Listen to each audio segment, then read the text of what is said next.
우리 한 번 더 인사합시다. 사랑합니다. 축복합니다. 사랑합니다. 축복합니다. 우리 한 번 더 인사합니다. 새해 복 많이 받으세요. 한번 인사합시다. 감사합니다. 오늘 우리가 읽은 본문 말씀을 가지고 우리는 세상의 소금입니다. 그리고 빛입니다. 라는 제목으로 말씀을 나누려고 하는데요. 여러분, 오늘 우리가 읽은 이 본문 말씀은 예수님께서 공생애를 시작하시고 나서 갈릴리에 있는 어느 산에서 하신 산상수훈의 그런 일부입니다. 마태복음에서 시작되는 산상수훈을 예수님께서 하셨는데 그 산상수훈을 시작하시면서 산에서 가르치심이거든요. 그 가르침을 하시면서 예수님이 제일 먼저 하신 것이 바로 팔복에 대한 가르침을 줍니다. 심령이 가난한 자는 복이 있나니 라고 시작되는 8가지 복에 대한 말씀을 하시고 나서 그리고 나서 예수님이 하신 말씀이 바로 오늘 우리가 읽은 바로 소금과 빛이다 라는 그 비유의 말씀을 하고 있는 것입니다. 여러분, 8가지 이 팔복이라는 것은 어떻게 보면 주님을 믿는 자들이 누리는 복이라고 볼 수도 있겠고 또 하나님을 믿는 예수님의 제자가 추구해야 될 그런 내면의 삶이라고 우리가 생각할 수도 있을 것입니다. 이에 반해서 이 소금과 빛이다라는 이 비유는 바로 하나님의 자녀가 된 우리가 세상 가운데 어떠한 자세로 살아야 되는지, 어떠한 관계로 살아야 되는지, 어떠한 역할을 하며 살아가야 되는지에 대한 말씀을 우리 가운데 준다라는 것입니다. 오늘 이 말씀을 통해서 저와 여러분이 이 세상의 소금과 빛으로서의 역할을 우리가 감당해야 되는 것이 무엇인지 같이 이렇게 살펴보려고 합니다. 제일 먼저 첫 번째로 우리는 세상의 소금이다라는 것입니다. 따라합시다. 우리는 세상의 소금입니다. 우리는 세상의 소금이다라는 걸 여러분 기억하셔야 됩니다. 오늘 마태복음 5장 14절 말씀 한번 읽어볼게요. 시작. 세상의 소금이니 소금이 만일 그 맛을 잃으면 무엇으로 짜게 하리요. 후에는 아무 쓸데없어 다만 밖에 버려져 사람에게 밟힐 뿐이니라. 여러분, 예수님은 제자들을 향하여 말씀하시고 또한 우리를 향하여 말씀하시면서 너희는 세상의 소금이다라고 말씀하고 있습니다. 여러분, 소금이다라는 말을 들으면 어떤 그런 기분이 드십니까? 아니, 왜 하필이면 소금이라 그래? 나보고 차라리 다이아몬드라 그러고 금이라 그러면 훨씬 얼마나 안 좋을까? 금이 안 되면 은이라고 차라리 말해주지 왜 나에게 소금이라고 할까라고 생각할 수 있는데요. 그러나 여러분, 소금에는 아주 상당한 그런 깊이 있는 의미가 있다라는 것입니다. 여러분, 지금은 소금이 아주 흔한 것이지만 그래서 소금의 가치를 잘 모르지만 고대에는 그렇지 않았죠. 여러분, 소금은 사실은 소금이 가지는 그 의미를 이렇게 우리가 살펴보면 여러분, 소금은 뭐 모양도 별거 없습니다. 그리고 향기가 나는 것도 아니고 뭐 특별하지 않는 것처럼 보입니다. 그러나 소금이라는 것은 아주 소중한 것이고 꼭 있어야 되는 그러한 것이 바로 소금이다라는 것입니다. 여러분, 사람이 금, 은 없이 살 수 있습니다. 다이아몬드 없습니다. 그런데 잘 살아갑니다. 그러나 소금이 없으면 살 수가 없다라는 것입니다. 우리 체 가운데 염분이 있고 우리 혈액 속에도 약 0.9%의 그러한 염분이 들어있다고 합니다. 우리 피에 이 염분이 소금기가 없으면 몇 박이 뛰지를 않는다라고 합니다. 여러분, 군대에서 행군을 할 때라든지 아니면 남자들이 어떤 이런 뭐 옛날에 조회할 때 이럴 때 햇빛에 서 있으면 쓰러지지 않습니까? 그때 소금을 먹이는 거거든요. 일사병에 예방하는 것이 바로 소금이죠. 우리 몸에 소금이 있을 때 바로 그것을 지탱할 수 있기 때문에 그렇다라는 것입니다. 그래서 소금은 우리 삶에 바로 절대적으로 필수적인 그러한 필수품이다라는 것입니다. 다시 말해서 예수님이 우리를 향하여 너희는 세상의 소금이다라고 하시는 말씀은 저와 여러분이 세상 가운데 꼭 있어야 되는 존재. 때로는 화려하지 않을 수 있지만 때로는 높은 지위에 가지 않을 수는 있지만 반드시 소금처럼 필요한 존재라는 사실을 여러분이 기억하셔야 된다는 것입니다.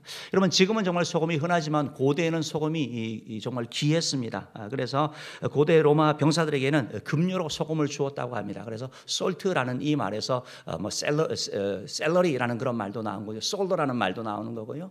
이 라틴어 솔트, 바로 거기에서 그 뿌리를 가지고 소금이라는 그 단어를 뿌리를 가지고 샐러드라든지 아니면 샐러리라든지 아니면 뭐 솔저라는 이런 단어가 나온 것을 보게 됩니다. 로마 사람들의 격언 가운데도 세상에 없어서는 안 될 두 가지가 있는데 하나는 태양이고 하나는 소금이다라는 것입니다. 여러분, 소금은 이렇게 소중한 존재라는 것입니다. 여러분, 우리가 읽은 성경을 보면 그런데 이 소금에 대한 말씀을 하면서 오늘 13절 말씀 보면 이런 말씀을 합니다. 너희는 세상에 소금이니 소금이 만일 그 맛을 잃으면 무엇으로 이를 짜게 하리요? 후에는 아무 쓸데없어 다만 밖에 버리고 사람에게 밟힐 뿐이니라 라고 말씀하고 있습니다. 여러분, 소금이 맛이 변하는 거 보셨습니까? 아마 이 말씀을 보면서 이 성경이 잘못됐네. 소금이 무슨 맛을 잃어? 라고 생각하시는 분들이 계실 겁니다. 그런데 여러분, 우리가 소금에 대한 내용을 알아야 되거든요. 소금은 변하지 않습니다. 구약에도 보면 하나님과 그 이스라엘 백성들이 세운 언약 가운데 소금 언약이 있습니다. 소금 언약의 의미는 뭐냐면 변하지 않는다라는 것입니다. 변하지 않는 소금을 향하여 오늘 보니까 소금이 만일 그 맛을 잃는다라고 말씀하고 있는데 이것이 도대체 무슨 말인지 우리가 살펴봐야 되는데요. 우리가 지금 이제 PPT를 한번 보시면 조금 더 이렇게 이해하기가 쉬운데요. 이제 오늘 우리가 사는 그런 시대 가운데 우리는 소금을 정제해서 사용하고 있습니다. 그런데 예수님 당시의 소금은 이런 정제된 소금이 아니라 사회 주변에서 나는 이런 암염, 즉 돌 가운데 있는 소금 염분이라는 걸 여러분 기억하시면 됩니다. 그래서 소금산, 저거는 뭐 예수님 그건 아니에요. 참고라고 보여드리는 겁니다. 그래서 소금산 주변에서 소금을 캐내 가지고 이것이 뭐 화폐 역할도 하고 아주 귀하던 것이었는데요. 예수님의 당시에 이제 보니까 상이 시장에서 이러한 이 소금 돌, 즉 암염을 사 가지고 여인들이 밤새 물을 담가둡니다. 그러면 하루가 지나면 염분이 빠지지 않습니까? 염분이 빠지는 그걸 가지고 빵 반죽을 하기도 하고 또 뭐 요리에 이렇게 사용했다라고 합니다. 그리고 나서 그것이 계속 며칠 쓰다 보면 소금기가 다 빠져버리는 거죠. 그러면 오늘 말씀처럼 소금이 만일 그 맛을 잃으면 그러면 그것은 아무 쓸데가 없으니까 그 돌을 뭘 할 것입니까? 돌을 밭에다가 던질 수가 없죠. 왜냐하면 여전히 염분기가 있기 때문에 농작물이 안 되니까 당연히 길가에 던지는 것이고, 그러면 사람들이 밟고 다니는 그런 존재가 된다. 즉 소금이 소금의 역할을 하지 못할 때 바로 사람들에게 밟히는 것이 된다라고 오늘 예수님께서는 말씀하고 있는 것을 보게 됩니다. 우리가 그래서 이 말씀을 이렇게 보면서 우리가 세상에서 예수님을 우리 향하여 세상의 소금이라고 말씀하고 또한 우리가 소금의 역할을 감당해야 된다라고 말씀하고 있는 것입니다. 그러면 오늘 예수님께서 하시는 이 말씀, 그러면 소금이 밟히지 않는 그 역할을 감당해야 되는 소금이 뭐냐, 소금의 역할이 뭐냐라고 할 때 우리가 두 가지를 살펴보려고 하는데요. 첫 번째는 여러분 방부제의 역할이 제일 크죠. 소금은요. 소금은 방부제의 역할을 하고 있다라는 것입니다. 여러분 세상이 썩는 것을 방지하는 역할을 하는 거예요. 바로 소금이 역할을 하고 있습니다. 세상의 모든 것들은 어떻게 보면 생물은 가만히 두면 썩게 됩니다. 시간이 지나면 썩게 되고 부패되어서 냄새가 나게 됩니다. 그런데 소금이 그 썩는 것을 지연시키고 막아주는 것을 보게 됩니다. 지금은 뭐 냉장고에 그런 냉동실에서 음식을 이렇게 보관할 수 있지만 과거에는 소금에 절여서 보관을 했던 것이죠. 저는 내륙 집안 출신이기 때문에 뭐 어떤 바닷가에 살았던 사람들은 생선을 뭐 생물을 드셨더라고요. 그런데 저희는 고등어, 강고등어. 왜냐하면 오려면 소금을 쳐서 올 수밖에 없습니다. 그래서 살아있는 것은 먹기가 어려운 거죠. 바다 쪽에서 잡는 것은요. 그러니까 그런 역할을 했던 것이 바로 소금의 역할이라는 것입니다. 그러면 다시 말씀드려서 우리가 바로 그러한 존재다라는 것입니다. 세상이 썩어가는 그곳에서 썩지 않는 부패를 방지하고 오염될 수밖에 없는 그 환경 가운데서 오염을 막는 존재, 그것이 바로 저와 여러분 세상의 소금은 우리의 역할이다라는 것입니다. 저와 여러분의 세상 가운데서 우리는 세상의 소금이기 때문에 소금의 역할을 감당하는데, 특별히 부패되는 곳에서 바로 이 역할을, 부패를 방지하는 역할을 해야 된다라고 말하고 있습니다. 우리가 도대체 무슨 특별함이 있어서 저와 여러분이 뭐가 잘나서 우리가 세상 썩어가는 그 현장들 가운데 그 역할을 감당할 수가 있습니까? 우리가 이렇게 감당할 수 있는 것은 오늘 바로 말씀처럼 예수님이 하시는 말처럼 너희는 세상의 소금이다라고 하신 그 예수님 때문에 우리가 이 일을 감당할 수 있는 거죠. 우리 속에 예수 생명이 있기 때문이고 예수 복음이 있기 때문에 우리가 세상을 썩지 않게 할 수 있다라는 것입니다. 여러분 우리가 한국 돌아가는 상황을 바라보면서 한국이 정말 소망이 있을까? 때로는 교회들마다 안 좋은 그런 교회들 얘기들만 계속해서 뉴스를 통해서 나올 때 정말 절망스럽죠. 그러나 여러분, 세상은 우리 한국은 여전히 소망이 있고 한국 교회는 여전히 소망이 있습니다. 그것은 왜냐하면 저와 여러분이 있기 때문에 그러는 것이죠. 세상에 소금인 저와 여러분이 있는 한은 비록 눈으로 보기에는 정말 소망이 없는 것 같고 희망이 없는 것 같지만 바로 저와 여러분을 통해서 정말 부패되어져 가고 썩어가는 이 세상 가운데 우리가 그 선한 역할을 감당할 수 있다라는 것입니다. 여러분 바다에 많은 물들이 있죠. 바닷물이 있지만 3%의 염분을 통해 가지고 바닷물은 썩지 않습니다. 저와 여러분이 세상 가운데 있을 때, 저와 여러분이 가정에서 때로는 직장에서 때로는 사회 현장 가운데 있을 때 우리가 그 역할을 감당하면 세상은 썩지 않는다라는 것입니다. 우리가 소망을 이 역할을 감당하지 못하면, 이 역할을 감당하지 못한다면, 소금의 역할을 감당하지 못한다면 희망이 없는 것이죠. 사랑하는 성도 여러분, 오늘 예수님께서는 저와 여러분을 향하여 우리는 세상의 소금이다라고 말씀하고 있습니다. 여러분 이 사실을 귀중히 여기시기를 바랍니다. 엄청난 가치 있는 존재이고 소중한 존재이고 반드시 우리가 해야 되는 그런 역할이 있는 사실을 여러분 기억하셔야 되는 것입니다. 여러분 예수님은 우리를 향하여 세상의 소금이 되라고 말씀하지 않았습니다. 소금이다라고 말씀하고 있는 겁니다. 예수 생명을 소유한 자는 세상의 소금인 것입니다. 주의 말씀대로 살아가고 주의 말씀의 가르침대로 세상 가운데 말하고 우리가 그 말씀대로 살아갈 때 우리가 그 역할을 감당해 나간다는 것입니다. 또한 우리는 세상의 소금인데 소금의 큰 역할 가운데 하나가 바로 부패를 방지하는 것이고 또 하나는 바로 맛을 내는 것이라고 할 수 있는 것입니다. 소금은 짠맛인데 소금만 먹으면 맛이 없는데 음식에 들어가면 맛이 살아나게 되는 것을 보게 됩니다. 맛이 없는 것을 맛있게 만들어주는 것이 바로 소금인 것이죠. 여러분 국을 끓여놓고 정말 아무리 뭐 뼈를 삶고 뭐 좋은 걸 다 집어넣어도 소금을 안 넣고 한번 드셔보십시오. 정말 못 먹습니다. 근데 맛이 없는데 소금을 뿌리면 맛이 살아나는 거예요. 맛이 살아나는 거예요. 우리나라는 간을 해서 주는데요. 서양에서 이렇게 음식을 먹으면 간하지 않는 음식을 줍니다. 그리고 나서 소금을 줍니다. 그래서 처음에 먹으면서 아니 맛이 왜 이래 했는데 소금을 칠해요. 소금을 넣었더니 맛이 살아나더라고요. 바로 저와 여러분이 바로 그러한 존재라는 걸 여러분 기억하셔야 된다라는 것입니다.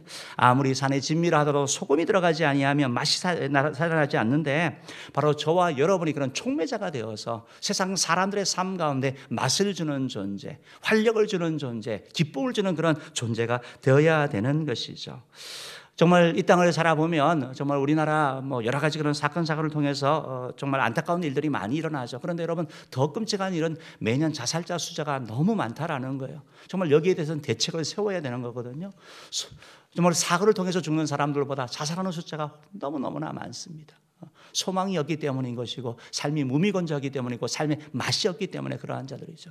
그들에게 우리가 세상의 소금으로서 그들 가운데 가서 그들에게 기쁨을 주고 소망을 주는 그러한 존재가 되어야 되는 거죠. 사도행전 3장에 보면 베드로와 요한이 성전 미문에 앉은 안진뱅이를 보게 됩니다. 무슨 낙이 있겠습니까? 매일매일 그냥 구걸해서 그냥 하루 살아가는 그러한 삶. 근데 베드로와 요한이 그에게 찾아가서 얘기합니다. 은과 금은 내게 없거니와 내게 있는 것으로 내게 주노니 곧 나사렛 예수 그리스도의 이름으로 일어나 걸어라 라고 선포합니다. 바로 그때 그가 살아나게 되는 일이 일어나게 되는 것이죠. 세상의 소금인 베드로와 요한이 가서 바로 그들이 선포했고 소금을 뿌렸고 그리고 그 소금을 통해서 바로 그들을 통해서 예수 그리스도 참된 소금이 되신 예수 그리스도가 그들 가운데 전해졌을 때 길과 진리와 생명 되신 예수님이 소금의 역할을 감당했던 베드로와 요한을 통해서 전해졌을 때 바로 이 안진뱅이는 다시 살아나고 기쁨과 즐거움 가운데 삶을 살아가는 존재가 되지 않았습니까? 사랑하는 성도 여러분, 세상이 힘들고 어렵다고 하는데 바로 이 세상을 살만 나는 세상으로 만드는 그 역할, 세상의 소금의 역할을 감당하는 저와 여러분 되기를 주님으로 축복합니다. 맛을 내는 사람이 세상의 소금의 역할을 감당하게 된다라는 것입니다. 특별히 우리가 소금의 역할을 감당한다고 할 때 맛이 있는 그런 존재가 된다고 할 때 우리가 말을 사용하는 것이 너무나 중요합니다. 성경은 말에 대한 경고를 계속해서 하고 있습니다. 사람은 그 입에 열매를 먹는다고 말씀하고 있습니다. 하나님께서는 내 귀에 들린 대로 내가 시행한다고 말씀하고 있으면서 우리의 말을 바꾸라고 계속해서 말씀하고 있다라는 것입니다.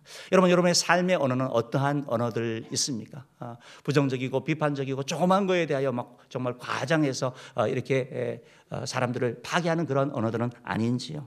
성경에 보면 소금과 관련되어서 언어에 대한 말씀을 하는데요. 골로새서 4장 6절 말씀 한번 읽어볼게요. 시작. 너희 말을 항상 은혜 가운데서 소금으로 맛을 냄과 같이 하라. 그리하면 각 사람에게 마땅히 대답할 것을 알리라. 여러분, 말을 소금으로 맛을 낸과 같이 하래요. 소금으로 맛내는 것처럼, 무미건조한 그 삶에 소금으로 맛을 내주는 것처럼, 낙심한 자들을 위로해주고 정말 소망을 이렇게 소망을 주고 힘을 주고 격려하고 칭찬하고 사랑하고 용서하고 어쨌든 이런 걸 통해서 하라고 말씀하고 있습니다.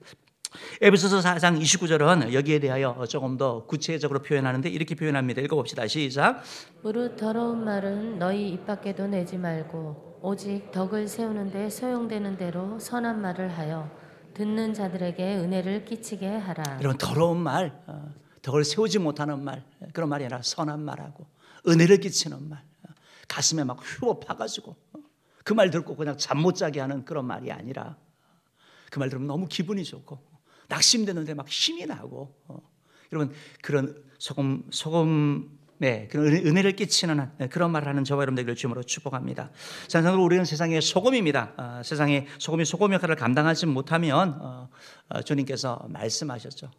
주님께서 밖에 던져 버려 발림을 받을 것이다라고 말씀했습니다. 우리가 소금이 되려면 어떻게 해야 됩니까?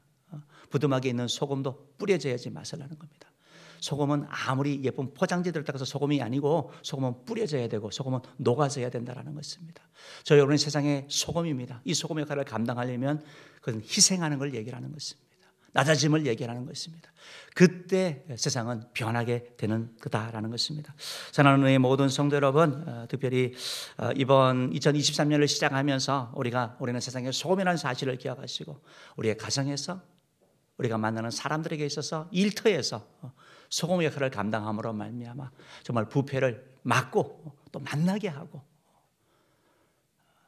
정말 사람을 세우는 그런 역할을 감당하는 저와 여러분 되기를 주님으로 축복합니다. 두 번째로 오늘 성경은 저와 여러분에게 우리를 세상의 빛이다라고 주님께서 말씀하고 있습니다. 저와 여러분은 세상의 빛입니다. 그럽시다. 우리는 세상의 빛입니다. 이 말이 너무 좋은 것 같아요. 세상의 빛과 소금. 이 말이 얼마나 좋은지 여러분 교회들마다 이름을 많이 졌습니다. 광염교회 들어보셨죠? 광염교회. 그것이 빛, 소금과 빛 아닙니까? 그러니까 우리는 광염 안 하고 우리는 또 염감교회 해서 우리는 소금과 빛이다 이런 교회도 있고 우리는 한자 싫어 그냥 소금과 빛과 소금교회 이 교회도 있고요. 빛과 소금교회도 소금과 빛교회도 있고 얼마나 이름이 많은지 몰라요. 너무 좋은 말이죠. 너무 좋은 말이죠. 오늘 우리에 대해서 말씀하시면서 우리는 세상의 빛이다라고 이렇게 말씀하고 있습니다. 오늘 성경 14절 말씀 한번 읽어볼게요. 시작. 너희는 세상의 빛이라. 산 위에 있는 동네가 숨겨지지 못할 것이요. 이런 빛이 등장하면 빛이 등장하면 다 드러나게 돼 있는 겁니다. 어둠이 드러나고요, 아름다움이 드러나고요, 거짓이 드러나고 진실이 드러나는 거예요. 기다려야 되는 거죠. 빛이 임할 때까지요. 빛이 드러나면 되는 거예요. 빛이 임하면 빛의 역할이 이런 것입니다. 빛은 다 보여지는 거예요. 우리가 주를 섬기면서 때로는 세상을 살면서 억울할 일도 있고 힘든 일이 있죠. 그러나 빛 대신 주님을 통하여 언젠가는 드러나게 된다는 여러분 사실을 기억하시기 바랍니다. 감춰진 것이 드러나지 않을 것이 아무것도 없습니다. 다 드러나는 역할이 빛의 역할이고 또 여러분 빛은요, 빛이 임하시면 따뜻함이 있습니다. 빛이 임하면 여러분 행복이 있습니다. 기쁨이 있습니다. 바로 이런 것들이 바로 빛의 역할인데 오늘 성경 15절 말씀에 보면 이런 말씀이 있습니다. 읽어봅시다. 시작. 사람이 등불을 켜서 말 아래에 두지 아니하고 등경 위에 두나니 이러므로 집안 모든 사람에게 비치느니라. 이렇게 말씀하고 있습니다.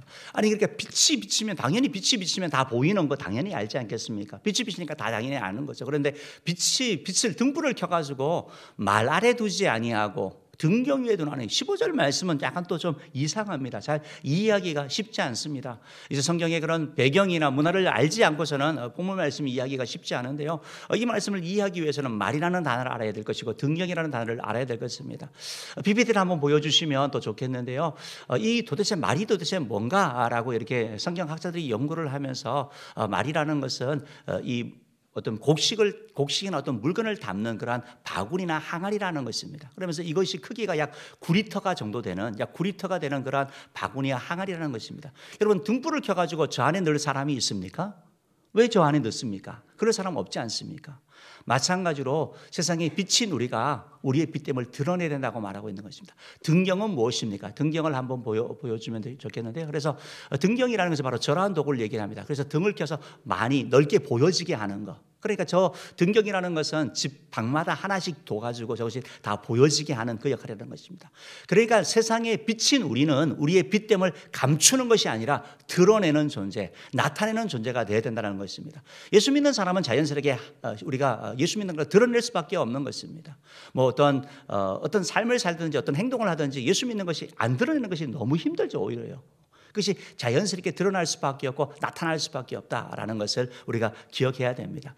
미국의 정치가였던 벤자민 프랭클린 같은 분이 이제 이 말씀을 읽고 아마 은혜를 받은 것 같습니다. 그러면서 좀 내가 선한 일을 해야 되겠다라고 생각을 해서 당시에는 다 이 뭐 촛불이나 등불을 켜서 집 안에다 불을 밝히는 거 아니겠습니까? 그러면서 예쁜 등을 사가지고 집 밖에다가 등을 달았습니다. 등을 이렇게 놨습니다. 그래서 사람들이 참에 막 비웃습니다. 왜 그렇게 하냐고, 왜 낭비를 하냐고, 등을 방 안에도 둬야지 왜 집 밖에다 두냐고.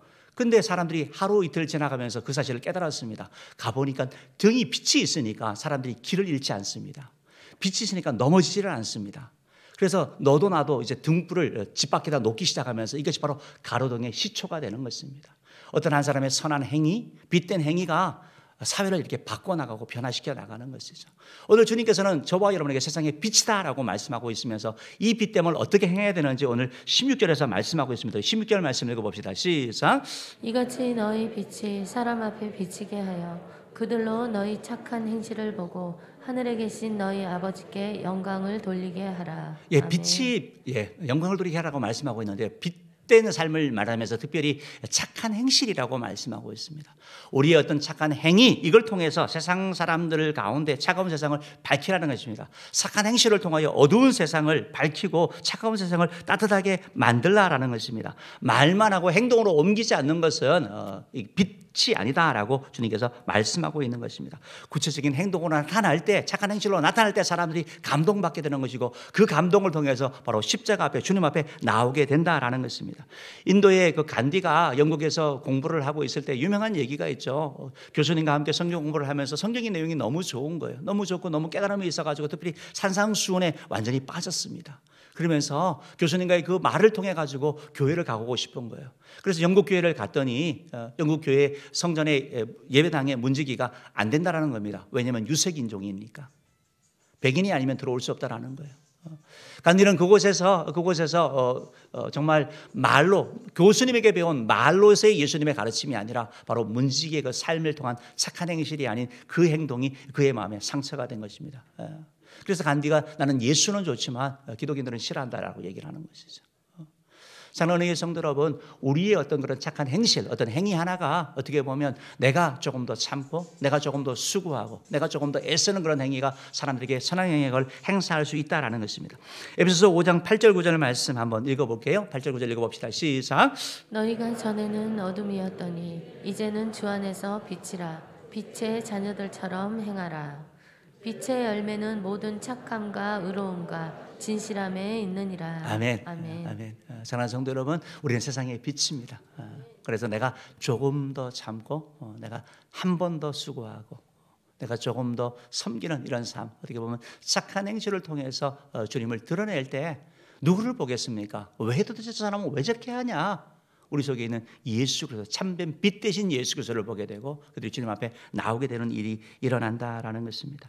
사랑하는 은혜의 성도 여러분, 우리가 특별히 빛된 성도로서 힘써야 되는 사명이 있습니다. 빛된 성도로서 세상의 빛으로서 우리가 이 일을 감당하는 데 있어서 제일 좋은 게 뭐냐면 여러분 영혼 구원하는 것입니다. 복음 전하는 것입니다. 복음을 전하면요, 복음을 전하기 위해서 우리가 애쓰면 여러분 우리는 자연스럽게 빛된 삶, 소금의 삶을 살 수밖에 없습니다. 또한 우리의 복음을 듣고 그 사람이 예수를 믿게 되면 그 사람은 또 하나의 소금이 되고 또 하나의 빛이 되는 것입니다. 그렇기 때문에 이사야 42장 6절 7절 말씀 한번 읽어볼게요. 시작. 나 여호와가 의로 너를 불렀은즉 내가 내 손을 잡아 너를 보호하며 너를 세워 백성의 언약과 이방의 빛이 되게 하리니 내가 눈먼 자들의 눈을 밝히며 갇힌 자를 감옥에서 끌려 내며 흑암에 앉은 자를 감방에서 나오게 하리라. 사랑하는 성도는 이 역할을 빛된 저와 여러분, 소금된 저와 여러분이 감당하는 겁니다. 뭘 감당합니까? 어떻게 감당합니까? 나는 정말 자격이 없는데 나를 향하여 어떻게 소금이라고, 나를 향하여 어떻게 빛이라고 말하고 있습니까? 왜? 내 속에 예수 생명이 있기 때문에 그런 거죠. 참된 소금이 되시고 참된 빛 되신 주님 우리 가운데 거하시기 때문에 우리가 이 일을 감당할 수 있는 것이고, 이 일을 감당하기 위해서 우리가 계속해서 주님 앞에 나와서 기도해야 되는 것이고 예배해야 되는 것이고, 그때 주님의 능력이, 주님의 힘이 우리 가운데 임하는 거 아니겠습니까? 최고의 일이 바로, 힘써야 될 일이 바로 복음이라는 것입니다. 복음 전할 때 복음 그 자체가 세상을 막는, 부패를 막는 그런 소금이 되는 것이고, 복음 그 자체가 바로 세상을 밝히는 빛이 된다는 사실을 기억하시기 바랍니다. 우리가 올해 이렇게 오이코스로 또 이렇게 작정을 했지 않습니까? 주님께서 나에게 맡기신 영혼입니다. 나를 통하여 구원하기 원하는 영혼입니다. 그런데 그 영혼이 나를 통하여 구원 안 될 수도 있습니다. 그러나 우리가 그를 위하여 기도할 때 하나님께서 어떻게 해서든지 구원의 역사를 이룰 것입니다. 저와 여러분 모두가 바로 이 일을 위하여 힘써 나가기를 바라고, 특별히 오늘 세상의 빛은 바로 선한 행위라고 말씀드렸는데, 우리가 올해 말씀을 가지고 읽어나가지 않습니까? 성경 일독하는 건 너무 좋죠. 암송하는 건 너무 좋죠. 그리고 매일매일 살면 뭐라고 말씀하고 있습니까? 실천하는 거. 많이 듣고 많이 아는 거, 그것은 우리 삶 가운데 삶 가운데 실천되지 않으면 다른 사람을 판단하는 것, 정죄하는 것으로 빠질 수밖에 없습니다. 꼭 바리새인처럼 될 수밖에 없습니다. 말씀을 실천함으로 말미암아 빛된 삶을 살아가는 저 여러분들 되기를 주님으로 축복합니다. 제가 기도하겠습니다.